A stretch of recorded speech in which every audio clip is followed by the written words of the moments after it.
അമ്മച്ചി, അവിടെ കല്യാണം എന്ന് പറഞ്ഞാൽ ഞങ്ങളുടെ ഏറ്റവും വലിയ സ്വപ്നമാണ്. അത് എടിപിടിയെന്നൊക്കെ എങ്ങനെ? അതൊന്നും എനിക്കറിയണ്ട. കല്യാണം നടത്തണം. ഈ ആഴ്ചയെങ്കിൽ ഈ ആഴ്ച. ആടുകയും പാടുകയും ഒക്കെ ചെയ്യുന്നുണ്ടെങ്കിലും എന്റെ മോടെ നെഞ്ചില് മുഴുവൻ തീയാടാ. അത് കെടുത്താതെ ഈ അമ്മച്ചിക്ക് ഇനി ഉറക്കമില്ല. അത് ഓർത്തോ നിങ്ങള്? കുട്ടിച്ച, നമുക്ക് ഉടനെ അവളുടെ കല്യാണം നടത്തണം. ഏത് കല്യാണം നടത്തി കൊടുത്താലും അവളോടുള്ള കടം വീട്ടാൻ പറ്റില്ല. എന്താ കുട്ടിച്ച ഈ പറയുന്നേ? നമ്മളിപ്പോ കടക്കാരാടാ നമ്മുടെ മിനിയോട്.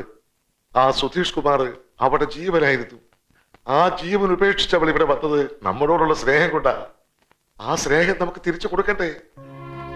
ഈ ലോകത്തിലെ ഏത് ചെറുക്കനെ കൊടുത്താലാവും അവള് സന്തോഷിക്കുക. ഇനിയിപ്പോ ഇതിന്ന് വേണ്ട, അമ്മ ഒന്നും പറയണ്ട. ഞാൻ പറയുന്ന അങ്ങോട്ട് കേട്ടാ മതി. ഈ കൂട്ടത്തിൽ ആരെ വേണമെങ്കിലും അമ്മ സെലക്ട് ചെയ്തു. ആരോട് ഒന്നും ചോദിക്കണ്ട. ഏറ്റവും നല്ലതിനെ അമ്മ എനിക്ക് തരുമെന്ന് എനിക്ക് ഉറപ്പാ. അതുകൊണ്ടാ.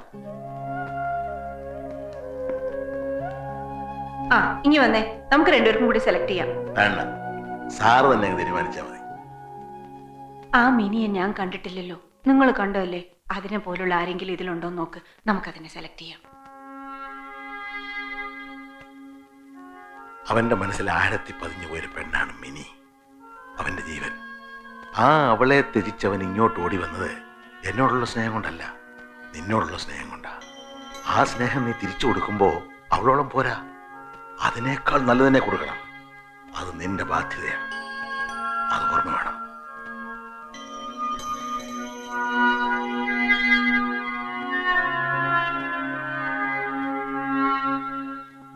അമ്മച്ചി, അമ്മച്ചി, അമ്മച്ചി, എടാ, ആ ജയിച്ചമ്മച്ചി, നമ്മൾ ജയിച്ചു. എന്താടാ? ഇവിടെ വാടി, ഇവിടെ വാ.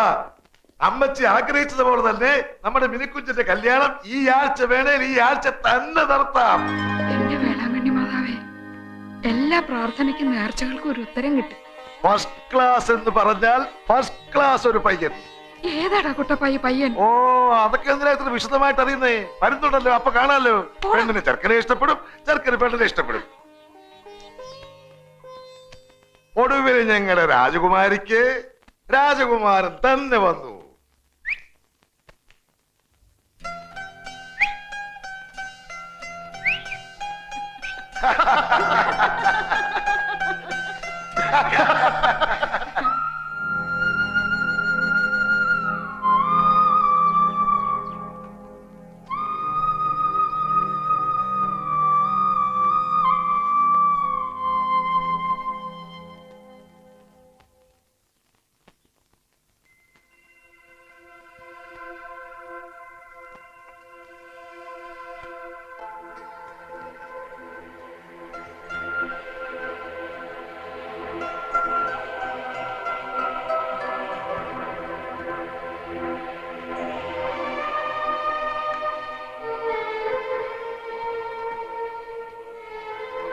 അച്ഛാ, ഇത് മിനിയുടെ മാലയാ.